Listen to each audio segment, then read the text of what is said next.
Fraternity is this challenge, the burden of remembering that no matter what our own pain, our own anger, our own suffering, to resist being blinded by our own pain such that we cannot see the pain and suffering of others. Faydra, tell me a little bit about yourself and where you are speaking from. My name is Faydra Shapiro.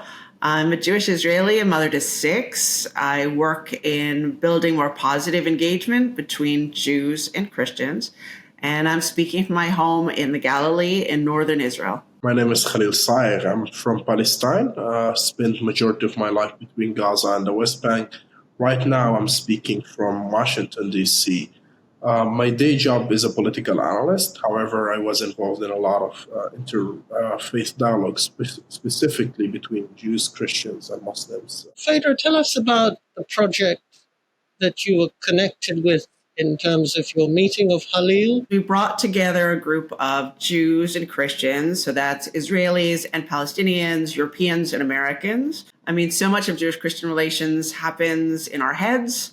It happens in writing and teaching, or maybe in short events. What I wanted was for us to have several days together of walking, of praying, of preparing food, of arguing, of learning together, where people who would not normally meet could have the luxury of time together, getting to know each other, staying up half the night, helping each other over the rough bits of terrain, encouraging one another. And a lot of fruit has come from this initiative. Khalil, tell us about your experience of being involved with this. As you know, Christians and Jews don't have a very pleasant history. We've had all sort of bad history that we can reflect on, and we have all sort of prejudice toward each other, specifically from our point of view as Christians. And I think that coming to meet more Jews, and not only meet them, but walk with them into a common goal of pilgrim, where you're thinking of Easter and you're thinking of Jewish holidays as well, I think was very meaningful for me and very helpful to understand Jewish tradition more and to sort of work through my own prejudice, as hopefully others were working out the same. Well, one thing that you said in your earlier comment, Khalil, is the issue of Christian negative attitudes towards the Jewish people. And I'm just quite aghast at one level how someone in your situation, a Palestinian from Gaza, is kind of thinking about that question so critically. Can you say a little bit about that? I mean, one that has to take his faith, one that takes his faith seriously, I think, have to think first of the principles that's supposed to guide your faith, right? Such as loving everyone and loving your neighbor, loving even, quote unquote, your enemy. So one that has to be guided by this morality of Christ and be Christ-like will have to reflect on this sort of prejudice, and it will be challenges. But one has to be careful how to address these prejudice on the one hand, but on the other hand, one has to be careful to how to not idolize the Jewish people and not see them as some sort of part of God plan for something that a particular sects of Christianity think that will fulfill at the end of the day on the price that we Palestinian Christians and other people in Palestine have to pay.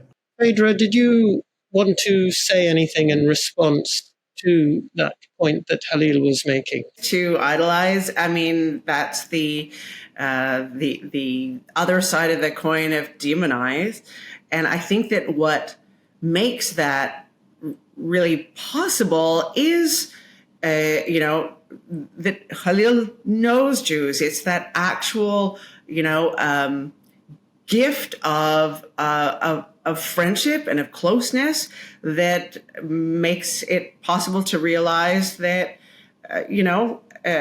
Jews and Christians, I mean, ultimately we're just people, and we have good things and we have our problems and our challenges, but, we're not We're not strange and we're not different. And that is really one of the fruits of real fraternity, is the ability to see the other, in something more real and not in mythic terms. And one of the most important things that I've learned from being friends with Khalil is that it can't all just be about, Gazan Christian and Jewish Israeli. I mean, that's a caricature. That's not a friendship. We also understand that it's okay to be different. It's okay to disagree, that true friendship has room for that we have different realities. This question about fraternity, which is so central to Pope Francis, can I ask you, as a Jewish woman, what this term means? Does it have resonance? And I know that you know Pope Francis's work, so you've got to start. At the Exodus from Egypt, the angels wanted to sing a song before the Holy One, blessed be He, and God said to them, my handiwork, my creatures, the Egyptians, they're drowning in the sea, and you want to recite a song of glory before me?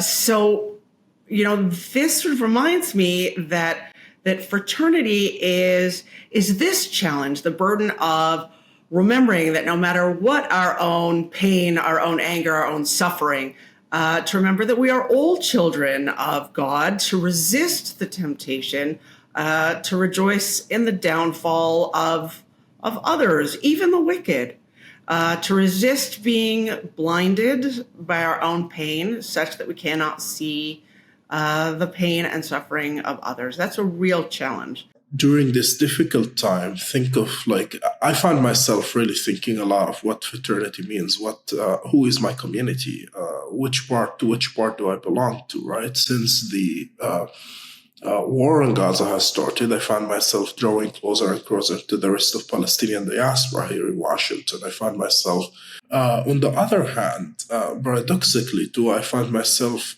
getting closer and closer with my Jewish friends here in Washington, because we just tend to understand the pain of what's happening on what started as pain on October 7th with the horrific attack. I feel like fraternity, to me, is a sense of community that are able to understand and feel each other's pain and hear each other. Now, the people listening to this recording will come from a Catholic background. And I'm kind of wondering what you might want to say to them or to Pope Francis, because he's the center of our focus in making these, as a kind of sign-off question, so viewers and listeners can go away with something to grapple with. I think Catholics around the world don't have to grapple with the same daily reality that we have to grapple with, right? Like Catholics and Jews here in Washington, let's give the example where I live, or in the United States, are equal by virtue of being citizens of the U.S., by virtue of living in a country that has law and orders that makes them equal. And thus, when thinking of the question of fraternity and the question of friendship, you don't have to really grapple with inequality. You don't have to grapple with the institutional and structural problems that you face in Israel, Palestine. We're trapped together in a very complex situation, Palestinians and Israelis, and one that is a little bit out of our control right now. And maybe at some point, recognizing that is where some real fraternity can begin, in stepping out of our own suffering and working to recognize the suffering of each other. But that is also a luxury, and it's one that is very difficult to materialize in the middle of this horrifying situation. So the reality is that most Israelis feel no fraternity with Palestinians. I think the challenge is how to build that. It can't just be a slogan that you sort of appeal to and assume that everybody agrees with. So I do want to thank you both, Khalil and Faydra, very, very much indeed.